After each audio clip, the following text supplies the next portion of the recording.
Welcome to This Empty Nest Life, where your next chapter begins. Join Jay Ramsden, the inspiring voice behind the Empty Nest Coach on TikTok and Instagram, as he leads you on a transformative journey through the uncharted seas of midlife and empty nesting. In each episode, Jay thoughtfully unravels the threads of change, growth, and self-discovery that come with embracing your new normal. Together, you'll explore the endless opportunities that await you, proving that life doesn't end in your 40s, 50s, or beyond. It begins again.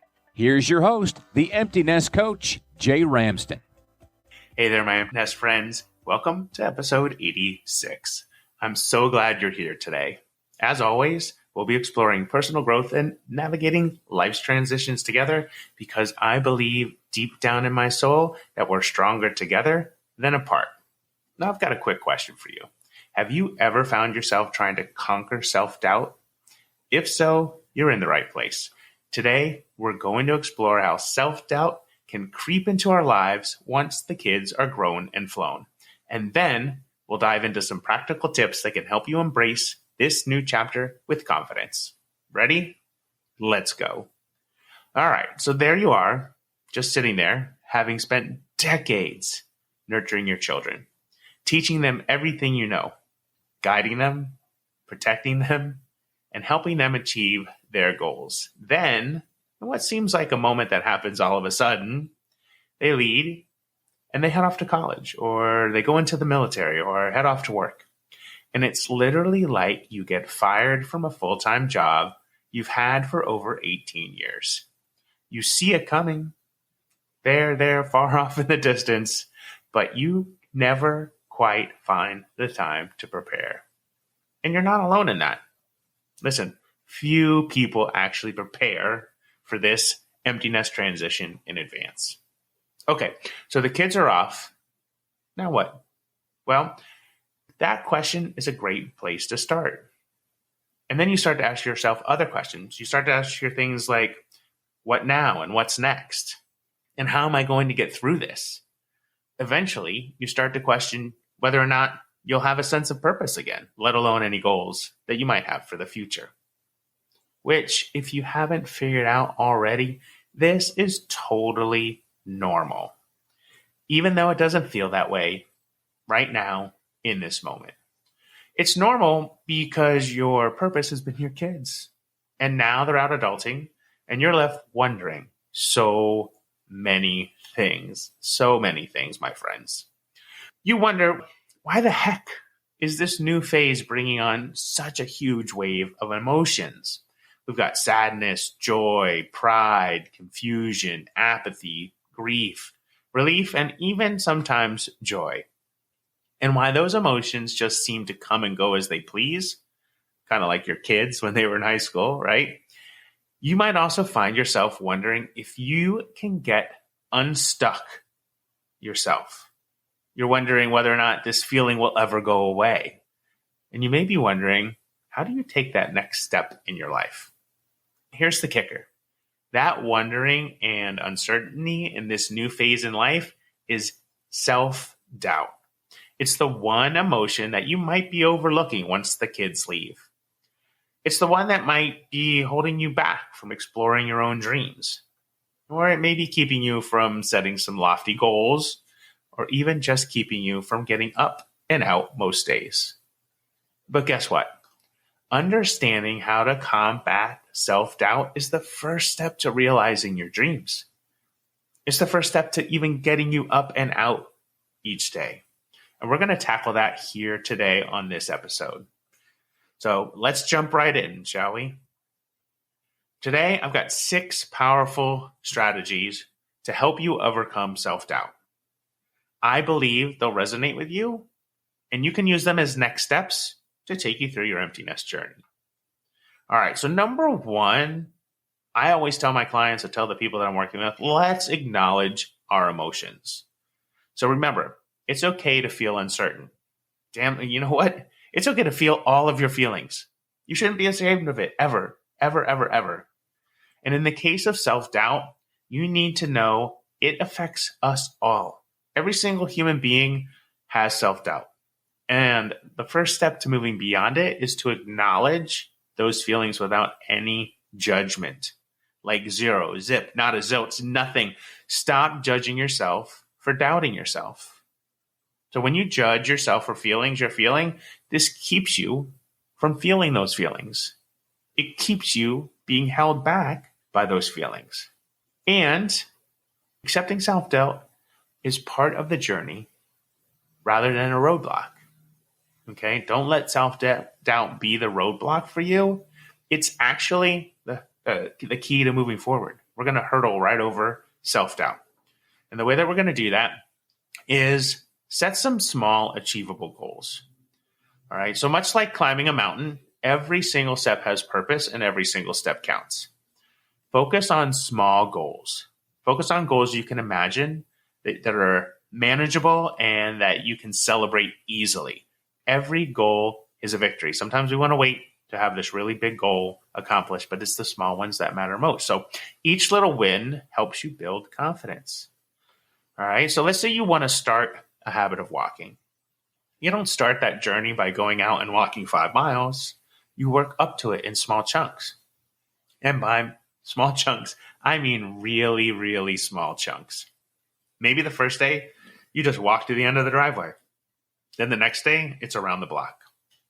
Then you shoot for a mile, and then the next day, and then you do that for a few days.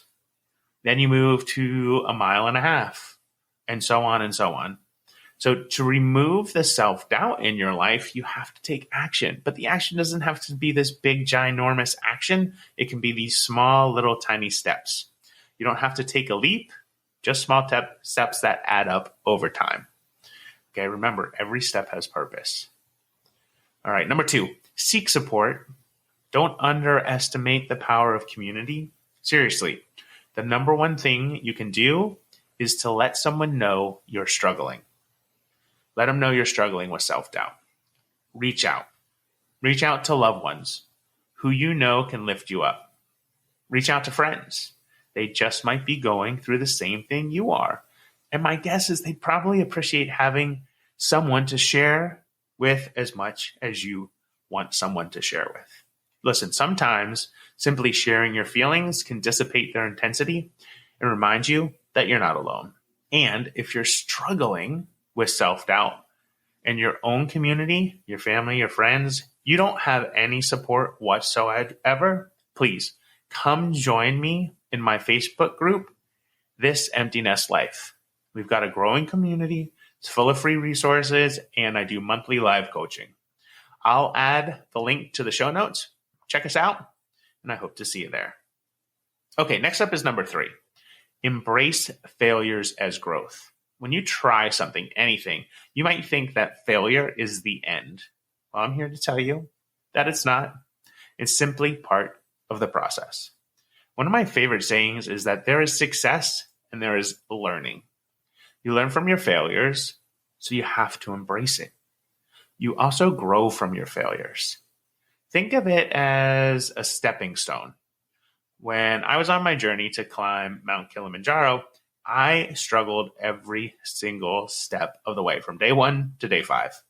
For hours on end, every single day, I was challenged. I had to face each opportunity with the attitude that I could learn from it. In order to learn from it, I needed to know what I was capable of. And that idea of every step has purpose and knowing what I was capable of is what kept me going. Yeah, I could have failed. I could have stopped.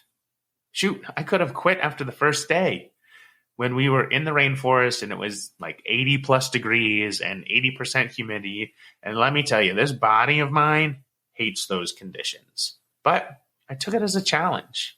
And it was definitely an opportunity for me to learn, to grow. My friends, you've got to embrace setbacks. You reflect on them and you adapt your approach to help you move forward. That is how we grow and learn. It's how we keep moving forward, especially in our empty nest lives. All right, number 4, practice self-compassion. As humans, this might be one of the toughest things we struggle with. For whatever reason, we want to get down on ourselves and beat ourselves up when things seem to be hard, or we don't believe that we can do them. I'm here to tell you Be gentle with yourself. Progress takes time, and that's perfectly okay. Grant yourself grace as you navigate this transition. When I was on Kilimanjaro, our guides would repeat the phrase pole pole, which simply means slowly, slowly. It means take your time. You will get to the end. So I learned a lot from that journey, but most importantly, I learned that to take each day as it comes and to practice self-compassion along the journey. Listen, before you had kids, you didn't know what it would be like, but you tackled each day as it came. The same is true now. You didn't know what life would be like when the kids were grown and flown, but now you do, and you're learning. I'm talking progress, not perfection here. So keep that in mind and stop beating yourself up. Practice self-compassion every single day. Number 5, reflect on past successes. Now, your brain easily forgets all that you've accomplished in your life. Think about it for a moment, right? There are lots of things you've done in your life that have been successful, things that you've accomplished, things that you've completed. So remind your brain of it. Remind yourself everything that you've achieved in your life. No matter how small, everything you have achieved counts as a success. Everything you have achieved counts as a success. And when I get down on myself, or I'm not going fast enough, or not seeing improvements on my past accomplishments, self-reflection and reminding myself that I've achieved things is the number one thing that I do. And here's why. Reflecting on your past accomplishments can reignite your belief in your ability to tackle new challenges. And finally, number 6, now is the time to take action. Now is the time. Picture this. You're standing at the starting line of a new journey. You can see the road ahead. You're filled with focus. You're filled with determination. Your energy level is high because you know you can achieve anything in this moment. But then, right next to you, there's doubt. It's whispering in your ear. It's telling you about all the times you failed instead of the times that you succeeded. It's there telling you how you're not good enough or deserving enough or strong or brave enough. It's there because that is your brain's way of trying to keep you safe. It's its job. It's its job. All right? It's trying to keep you where you are in life right now because that's safer than trying something new. But instead of letting that doubt discourage you, you can use it as a tool. You can use it as a tool to propel yourself forward. Tell doubt to take a long hike off a short pier. Tell it it's not wanted in your life anymore. Tell doubt that you will no longer take orders from it because you're in control of your life, not the doubt. Now, I know what you're thinking to yourself. Jay, this is easier said than done, but you now have 5 solid tips and 1 reminder to take action.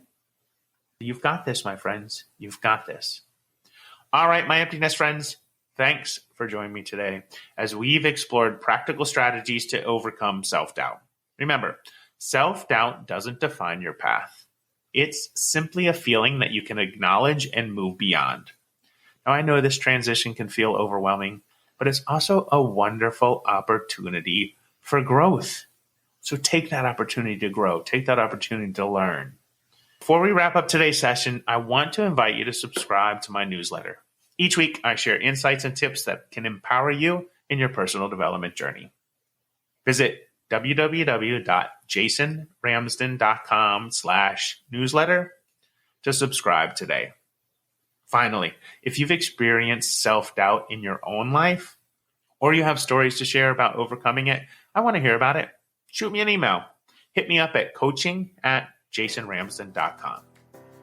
All right, until next time, my friends, always remember in this empty nest life, every step has purpose, and you've got this. Are you ready to start living and enjoying your empty nest years? If so, head over to jasonramsden.com and click Work with Me to get the conversation started. Let's make your life lighter, brighter, and full of joy and purpose again. This Empty Nest Life is a production of Impact One Media, LLC. All rights reserved.